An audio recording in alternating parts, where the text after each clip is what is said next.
সপ্তম শ্ৰেণীৰ মৰমৰ ছাত্ৰ-ছাত্ৰীসকল তোমালোক আটাইলৈ প্ৰীতি আৰু শুভেচ্ছা জনাইছো। ইয়াৰ আগৰ পাঠত অনুশীলনী ৮.২ৰ প্ৰশ্নসমূহৰ উত্তৰ কৰি দিছিলোঁ। তাৰ ভিতৰত মই ৭ নম্বৰ প্ৰশ্নটো কৰা নাছিলোঁ। সেই প্ৰশ্নটো তোমালোকে নিশ্চয় কৰিব পাৰিবা। আজি ৮ নম্বৰ প্ৰশ্নৰ পৰা বাকি যিকেইটা প্ৰশ্ন থাকিল সেই প্ৰশ্নৰ সমূহৰ মই আজি উত্তৰ কৰি দিম। গতিকে আহাচোন আমি ভিডিঅ'টো আৰম্ভ কৰোঁ। এতিয়া তোমালোকে নিশ্চয় টকা ধাৰলৈ লোৱা কথা শুনিছা। তোমালোক যেহেতু সৰু অৱস্থাতে আছা, গতিকে তোমালোকে আনৰ পৰা টকা ধাৰলৈ পোৱা নাই। নিশ্চয় তোমালোকৰ মা দেউতাই বা আন কোনোৱে টকা ধাৰলৈ লোৱা শুনিছা।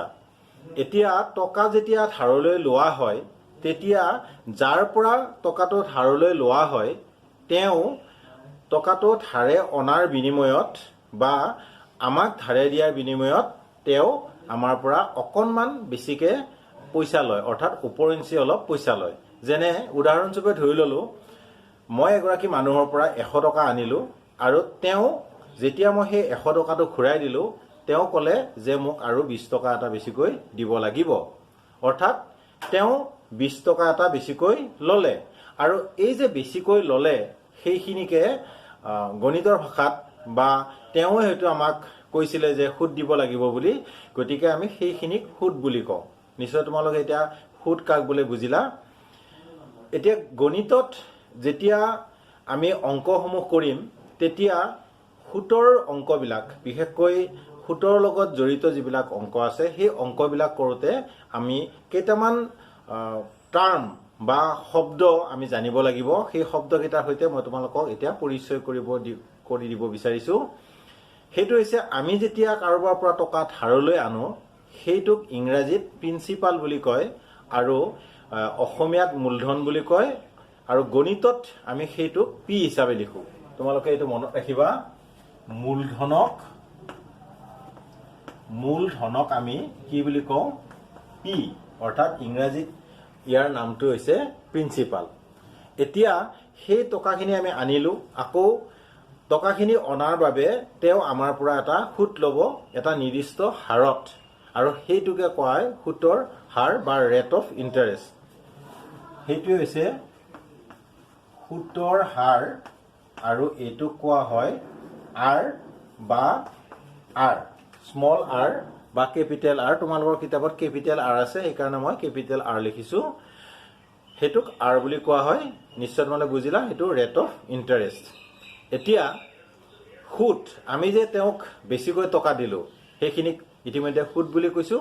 সেইটোক কোৱা হয় আই, অৰ্থাৎ সুতৰ পৰিমাণ কোৱা হয় আই, বা সেইটোক কোৱা হ'ব ইণ্টাৰেষ্ট। তোমালোকে এতিয়া সেইটো বুজিলা। এতিয়া আকৌ আমাক লাগিব সময়। সময়টোক আমি বুজাম টিৰে। এতিয়া তোমালোকে এইটো বুজিলা, টি মানে কি হয়? টাইম। গতিকে এই যিকেইটা আখৰ মানে লেটাৰ, সেই লেটাৰবিলাক কিয় আহিল তোমালোকক মই বুজাই দিলোঁ। এতিয়া যেতিয়া সুদ উলিয়াব লাগিব, আমি কোনো এটা টকা এটা নিৰ্দিষ্ট সময়ৰ কাৰণে দিলে, ইমানখিনি হাৰত দিলে, তেনেকুৱাকৈ কোৱাৰ পিছত সেই টকাখিনিৰ সুদ কিমান হ'ব বুলি যদি কয়, উলিয়াব লাগে, আমি এটা সূত্ৰ লিখি ল'ম আৰু সেইটো মুখস্থ কৰিম। সেই সূত্ৰটো মই লিখি দিছোঁ তোমালোকক। সেইটো হৈছে I is equal to PRT by 100. তোমালোকে এইটো মনত ৰাখিবা, I is equal to PRT by 100. এতিয়া সেই সূত্ৰটোৰ পৰাই আমি বেলেগ বেলেগ কিছুমান সূত্ৰ উলিয়াম। প্ৰথমতে চোৱা তোমালোকে, I is equal to PRT by 100 এনেকুৱাকৈ আছিলে। এইটোক যদি আমি এনেকে বৰ্জ্য পূৰণ কৰি দিওঁ, অৰ্থাৎ ইয়াৰ তলত এটা 1 থাকে, সেই 1ৰ লগত PRT পূৰণ কৰিলোঁ আৰু আইৰ লগত 100 পূৰণ কৰিলোঁ, তেতিয়া কেনেকুৱা হ'ব? বা PRT is equal to I পূৰণ 100। তোমালোকে এইটো নিশ্চয় বুজি পাইছা। ইয়াৰ পৰা যদি কেতিয়াবা টি উলিয়াব দিয়ে, তোমালোকে পাবা এনেকুৱা অংক। বাকী সকলোবিলাক দিয়াই আছে, সময়টো দিয়া নাই। বাকী সকলোবিলাক দিয়াই আছে, সুতৰ হাৰটো দিয়া নাই। বাকীবিলাক দিয়া আছে, মূলধনটো দিয়া নাই। তেতিয়া আমি এই সূত্ৰটোৰ পৰাই বাকী সূত্ৰবিলাক ওলাম। যেনে ধৰা টি যদি ওলাব দিয়ে, টি ইজুকেলটো হ'ব আই পূৰণ 100 বাই পি আৰ। বুজিলানে? বা ইয়াৰ পৰা যদি আমাক এতিয়া আৰ ওলাব দিয়ে, ধৰা হ'ল আৰটো দিয়া নাছিল, আৰ যদি ওলাব দিয়ে আমি কি কৰিম, তেতিয়াও আমি লিখিম ওপৰত আই পূৰণ 100 আৰু তলত কি লিখিম, পি পূৰণ টি। আকৌ যদি তোমালোকক পি উলিয়াব দিয়ে, অৰ্থাৎ মূলধনৰ পৰিমাণ যদি উলিয়াব দিয়ে, তেতিয়া লিখিবা কি, আই পূৰণ 100 ডিভাইডেড বাই আৰ টি। এতিয়া চোৱাচোন, সূত্ৰটো মুখস্থ ৰাখিবলৈ খুব সহজ। তোমালোকে দেখিছা টি উলিয়াবৰ কাৰণে আই পূৰণ 100 ওপৰত আছে, আৰ উলিয়াওতেও আই পূৰণ 100 ওপৰত আছে, পি উলিয়াওতেও আই পূৰণ 100টো ওপৰত আছে। অৰ্থাৎ ওপৰত থকাটো একেই, তিনিটা সূত্ৰৰ কাৰণে একেই হয়। কেৱল টি যদি ৰাখিছা, তলত পি আৰ হ'ব। ইয়াত কি আছিলে, পি আৰ টি আছিলে, গতিকে টি উলিয়াব লাগিলে তলত পি আৰ যাব। যদি আৰ উলিয়াব লাগে, এই আৰটো উলিয়ালে পি টি থাকিল, গতিকে তলত পি টি যাব। আকৌ এইবাৰ যদি পি উলিয়াব লাগে, আৰ টি তলত থাকিল, গতিকে এইটো হ'ব। তোমালোকে এতিয়া সূত্ৰকেইটা নিশ্চয় বুজি পাইছা আৰু মুখস্থ কৰাৰ প্ৰয়োজনেই নাই, কেৱল এইটো মুখস্থ কৰিব লাগিব, I is equal to P R বা টি বাই 100 হ'ল। আৰু তাৰ পৰাই তোমালোকে এই সূত্ৰকেইটা উলিয়াই ল'বা। ইয়াৰ পিছত আমি আৰু সূত্ৰ উলিয়াই নাথাকো, পোনে পোনে সূত্ৰটো প্ৰয়োগ কৰিম। এতিয়া মই 8 নম্বৰ অংকটো লৈছো। এতিয়া 8 নম্বৰ অংকটো তোমালোকে চোৱা। ইয়াত আছে শতকৰা বছৰি 8 টকা সুতত 5,000 টকাৰ 3 বছৰৰ সুত নিৰ্ণয় কৰা। এই অংকটোত সুত উলিয়াব দিছে, গতিকে আমি বাকী কেইটা কি কি সেই কথাটো জানিব লাগিব। অৰ্থাৎ মূলধন কিমান আছে ইয়াত, 5,000 টকা। সেইকাৰণে আমি লিখিম ইয়াত সমাধান বুলি প্ৰথমতে তোমালোকে লিখিবা, সমাধান। ইয়াত লিখিবা মূলধন পি ইজ ইকুৱেল টু 5,000 টকা। তাৰপিছত সুতৰ হাৰ আৰ ইজ ইকুৱেল টু 8 টকা সুতত বুলি কৈছিল 8%। আকৌ সময় আছিলে 3 বছৰ, গতিকে তোমালোকে লিখা সময় টি ইজ ইকুৱেল টু 3। এইটো তোমালোকে বছৰ বুলি ইয়াতে লিখি থৈ দিব পাৰা। উলিয়াব লাগে এতিয়া আই ইজ ইকুৱেল টু কিমান, অৰ্থাৎ আইটো উলিয়াব লাগে। ইতিমধ্যে আমি পালো সূত্ৰটো আই ইজ ইকুৱেল টু, আমি জানো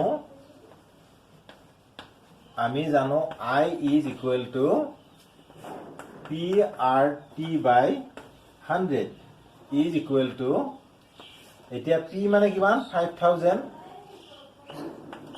আৰ মানে হ'ল 8 আৰু টি মানে 3 আৰু তলত 100 সমান 100ৰ দুটা শূন্য আৰু ইয়াৰ দুটা শূন্য তোমালোকে কেনচেল কৰি দিয়া। দিয়াৰ পিছত তলত একোৱেই নাথাকে, ওপৰত থাকিব 58 আৰু 3, অৰ্থাৎ 50 ইন্টু 8 3 গুণ 24। এতিয়া 50ৰ লগত 24 পূৰণ কৰিলে কিমান হ'ব, ইয়াত এটা 0 ওলাব। তোমালোকে মন কৰিবা এই 0টো ইয়াত থাকিবই। এতিয়া 5ৰে 24ক পূৰণ কৰি দিয়া। এতিয়া মোৰ নেওতাখন মুখস্থ আছে, তোমালোকে হয়তো মুখস্থ কৰিব কিছুমানে কৰিছা। 24 গুণ 24, 24 গুণ 48, 3 24, 72, 4 24, 96, 5 24, 120 এনেকে মুখস্থ কৰিলে খুব ভাল হয়। এতিয়া মই সেইকাৰণে 5 24 120 বুলি মুখস্থ কৰিলো বা লিখিলো, আৰু উত্তৰটো ওলাই গ'ল একেবাৰতে 1,200 টকা। অৰ্থাৎ আমি কি পালো, যিটো সুদ আছিলে 5,000 টকাৰ 8% হাৰে 3 বছৰৰ সুদ হ'ব 1,200 টকা। তোমালোকে নিশ্চয় অংকটো সুন্দৰকৈ বুজিলা। এবাৰ 9 নম্বৰ প্ৰশ্নটো লৈছো। এই প্ৰশ্নটোত আছে ডালিমীয়ে এবছৰৰ বাবে বছৰি 5% হাৰত 120 টকা সুদ দিয়ে। অৰ্থাৎ ডালিমীয়ে কিছু টকা ধাৰলৈ লৈছিল আৰু এবছৰৰ বাবে তেওঁ কি কৰে, 120 টকা সুদ দিয়ে। কিমান হাৰত দিয়ে 5% হাৰত। এতিয়া এই অংকটোৰ ক্ষেত্ৰত আমাক মূলধনৰ পৰিমাণ কিমান সুধিছে। মই গোটেইখিনি লিখা নাই, মই কেৱল চমুকৈ লিখিছোঁ, মূলধন কিমান বুলি লিখিছোঁ। তোমালোক কিতাপত প্ৰশ্নটো চাই ল'বা। আমি লিখিম ইয়াত, প্ৰথমতে এইটো সমাধান বুলি লিখি লোৱা। ইয়াত বুলি লিখা, ইয়াত R ইজুগেল টু 5%, T ইজুগেল টু 1 বছৰ, I ইজ ইকুৱেল টু 120 টকা, আৰু উলিয়াব লাগে কি আমাৰ P ইজ ইকুৱেল টু কিমান। এতিয়া মন কৰা, কিছু সময় আগতে তোমালোকক মই কেইটামান সূত্ৰ শিকাইছিলোঁ। R উলিয়াব লাগিলে কি কৰিব লাগে, P উলিয়াব লাগিলে কি কৰিব লাগে, T উলিয়াব লাগিলে কি কৰিব লাগে। এতিয়া তাৰ পৰা আমি সেই সূত্ৰটোৰ সহায়ত আমি P টো উলিয়াম। এতিয়া কি লিখিম আমি, P is equal two I পূৰণ 100 ডিভাইডেড বাই RT। এইখিনি মই ওপৰত লিখিছোঁ, বা P ইজুগেল টু I মানে আছিলে 120 পূৰণ 100, আৰু R মানে হ'ল 5 পূৰণ T মানে 1। এতিয়া সমান। এইখিনিক আকৌ এতিয়া আমি কি কৰিব লাগিব, 5ৰে 5 20 120 বাৰ যাব ওপৰত, 1টো বাৰু আৰু দৰকাৰ নাই। 5ৰে ইয়াত 20 বাৰ যাব, গতিকে 20ৰে 120 পূৰণ হ'ব। 120 পূৰণ 20 সমান, ইয়াত এটা শূন্য ইয়াত এটা শূন্য আছে, গতিকে ইয়াত দুটা শূন্য হ'ব। একেবাৰে চমু পদ্ধতি শিকাইছোঁ পূৰণৰ, এটা শূন্য দুটা শূন্য হ'বই। বাকী থাকিল 2 আৰু 12, গতিকে 2ৰে 12, 12 দুগুণ 24, অৰ্থাৎ মূলধন আছিল 2400 টকা। আৰু তোমালোকে ইয়াতে লিখিবা তলত, এতেকে মূলধনৰ পৰিমাণ হ'ল 2400 টকা। বুজি পালা নিশ্চয় তোমালোকে অংকটো। এবাৰ লৈছোঁ 10 নম্বৰ প্ৰশ্নটো। 10 নম্বৰ প্ৰশ্নটো তোমালোকে ভালদৰে এবাৰ পঢ়ি চোৱা। ইয়াত আছে 1,25,000 টকাৰ 10% সুতত 1 বছৰৰ 6 মাহৰ সুত উলিওৱা। ইয়াত কি আছে, P দিয়া আছে, R দিয়া আছে, সময়ো দিয়া আছে, উলিয়াব লাগে সুত অৰ্থাৎ I। আমি লিখি ল'ম সমাধান। ইয়াত P ইজ ইকুৱেল টু 1,25,000, আকৌ R টো দিয়া আছে 10%, T দিয়া আছে 1 বছৰ 6 মাহ। এতিয়া 1 বছৰ 6 মাহ এইখিনিতো আমি অংকত এনেকে লিখিব নোৱাৰো, এইখিনি অকণমান বেলেগকে লিখিব লাগিব। 1 বছৰ 6 মাহ মানে হৈছে 1 সমস্ত 12 ভাগৰ 6। বুজি পাইছা? 6 মাহটোক আমি কি বুলি লিখিও, বছৰত লিখিব লাগিলে 12 ভাগৰ 6 লিখিব লাগিব। সেইটো তোমালোকে ভালকে জানি লোৱা। আকৌ এতিয়া 6ৰে 12ক কটাকটি যায় নহয়, এইখিনিত এনেকে চোৱাচোন, 1 সমস্ত 12 ভাগৰ 6। এতিয়া 6ৰে 12ক 2 বাৰ যাব, 6ৰে 6ত 1 বাৰ যাব, অৰ্থাৎ এইটো কি হ'ব, 1 সমস্ত 2 ভাগৰ 1 হ'ব। আৰু সেইটোকে আমি কি লিখিব পাৰো, তলত 2 হ'ব, 2 গুণ 2, 2 1 3, অৰ্থাৎ 2 ভাগৰ 3 লিখিব পাৰো। এইখিনি আমি অংকত নকৰো, সেইকাৰণে তোমালোকে চাইডত লিখিবা। গতিকে আমি ইয়াতে লিখিম 2 ভাগৰ 3 সমান 2 ভাগৰ 3। অৰ্থাৎ আমি কি পালো, P পালো, R পালো, T পালো। এতিয়া উলিয়াব লাগে কিমান, I সমান কিমান। সূত্ৰটো এতিয়া প্ৰয়োগ কৰিম। কি আছিলে সূত্ৰটো, I is equal two PRT বাই 100। এতিয়া P মানে হৈছে 1,25,000 হৈ গ'ল, R মানে 10, সেইটো পাৰিলোঁ। এতিয়া টি মানে এতিয়া 2 ভাগৰ 3 হৈ আছে নহয়, এতিয়া ইয়াত আমি এনেকৈ 2 ভাগৰ 3 লিখিব পাৰোঁ বা লিখিব লাগে। কিন্তু লিখিলে কি হ'ব, আৰু এটা লাইন তোমালোকে বেছিকৈ কৰিব লাগিব। গতিকে এটা চমু পদ্ধতি বা শ্বৰ্টকাট এটা তোমালোকক শিকাই দিছোঁ, মনত ৰাখিবা ভালদৰে। এনেকুৱাকৈ যদি ওপৰত লিখিব লাগে তেতিয়া তোমালোকে ওপৰত 3টো লিখিবা আৰু তলত 2টো লিখিবা। বুজিছা কথাটো? ইয়াত লিখিছোঁ এনেকুৱা নহয় যে ইয়াতে লিখিব লাগিব, তেনেকুৱা কথা নহয়। মুঠতে তলত তোমালোকে 2টো লিখিবা।